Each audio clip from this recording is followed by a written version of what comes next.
our tabulators.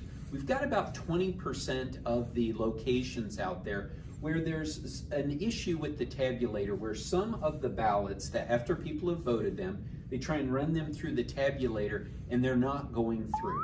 But the good thing is we do, first of all, we're trying to fix this problem as quickly as possible. And we also have a redundancy in place. If you can't put the ballot in the tabulator, then you can simply place it here in where you see the number 3.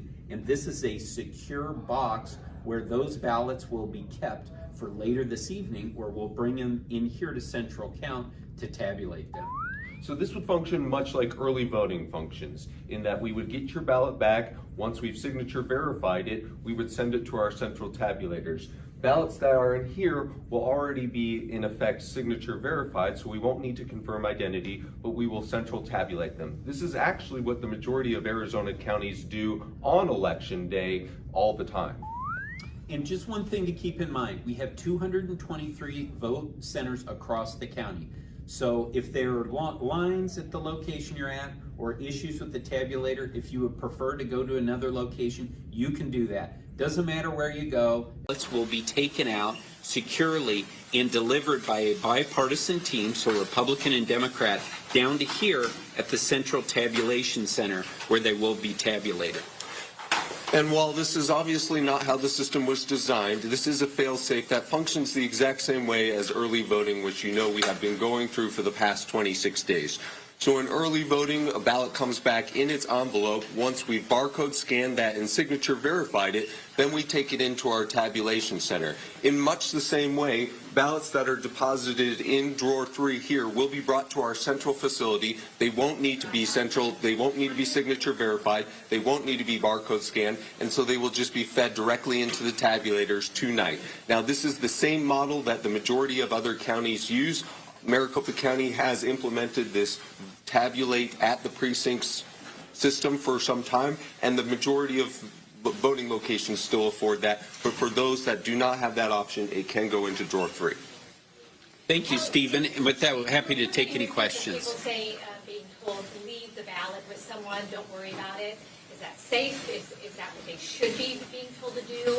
If they have the ballot, what do they do if their tabulator is not working? Yes, so once they have checked in, they've voted that ballot. If for some reason it's not going through the tabulator, we're asking them to put it into door 3. That is the secure process that we have in place. And like Stephen just said, that's how the majority of counties in Arizona handle it. Is it 20 vote centers or 20%? We have about 20%. So those numbers have shifted a little bit. 40 vote centers then. Somewhere around there. Yeah. 40 vote centers, about 20%. I know people are going to say, okay, shouldn't this have all been perfect? So walk me through the testing on this, and I guess what happened? So again, yeah, we test these machines. That's part of the process. We go through it for every election. And in this particular instance, this is something, we didn't anticipate, like Stephen said, but we have the redundancies in place. And it's also important for people to know that we've got techs out there. They're doing what they can to get these back online. But remember, it isn't like it's not like both of the tabulators in this 20% of locations are having these issues. It may only be one. Again, it may be 1 out of 5, 2 out of 5. So the key for everyone to understand is everyone is still getting to vote. No one is being disenfranchised, and we've got redundancies in place. Are these tabulators widespread? Is this one specific area? Are you finding it? They're not in one particular area of the county. They're dispersed. So you have folks online saying, don't push the green button if you put your ballot in the box. Don't put it in box 3. What do you say to these people? Again, there are 2 options. One is feeding it through the tabulator. That's how people choose to do it. If that's not working, then we're asking for them to put it into door 3. This is secure, and it's going to be brought down here by a bipartisan board, so a Republican and a Democrat, and it will be counted here this evening, so that vote that goes into number 3 will be reported either tonight or early in the morning. And what is this green button that they're referencing? They're saying, don't push the green button if your ballot is not read correctly. Can you clear that up for folks that may be confused? Yeah. So this is the cast button there. Again, that's we're not asking for the people to do that. That relates to if you overvote a contest. So for instance, on the judicial retention elections, if you voted both yes and no, the machine would say, that's an overvote. Do you want to override that, or do you want your ballot to be spit back out such that you can correct that? The voter has the option to press the green button and override that, but that does not relate to the current issue that we're addressing. How are you communicating to poll workers on site to make sure that they are communicating this effectively to all of the folks that are in line and are having concerns about how this is being handled?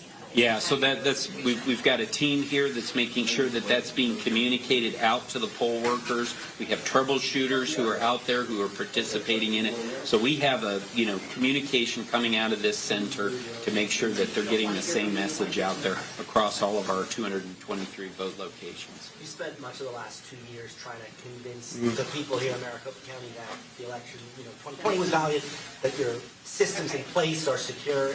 How worried are you that, an hour and a half into today, you already have these real issues that can be manipulated or, turned into reasons for people to once again not trust the system? I think we're very concerned about that, and that's why we have this convening right now, and that's why we're trying to put out this message right now that it is going to look in some of these voting locations like the other Arizona counties. Obviously, it's disappointing, and yes, undoubtedly some people will exploit it for that purpose. We will continue to do what we've done the last 2 years, which is just offer correct information, offer accurate information.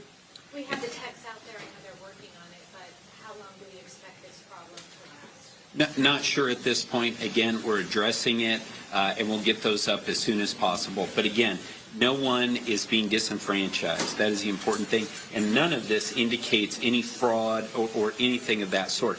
This is a technical issue, and we have a redundancy for it, and we're utilizing it. Is it the same issue happening at every polling center, or is it different issues across the board? Yes, the same issue. And have you been able to remedy it at any of those centers? We have been able to remedy it at some centers. Again, we are absolutely laser focused on this to do what we can to get these addressed. But again, people, if they, I also want to talk about the lines that are out there, okay? We're finding that this is not something that's generating a bunch of long lines out there. I think the longest wait maybe 30 or 40 minutes, which again, in a big election like this, a lot of attention. Those are very, short lines. And again, we encourage people to go to locations.maricopa.vote to see what the status is on those lines and where the shortest lines are nearest to them. And you might have touched on this already, but why exactly are the tabulators not functioning how they're supposed to? And so that is something that the techs are trying to determine. If I tried to explain it, my name is Bill Gates, but I don't think that would go over well.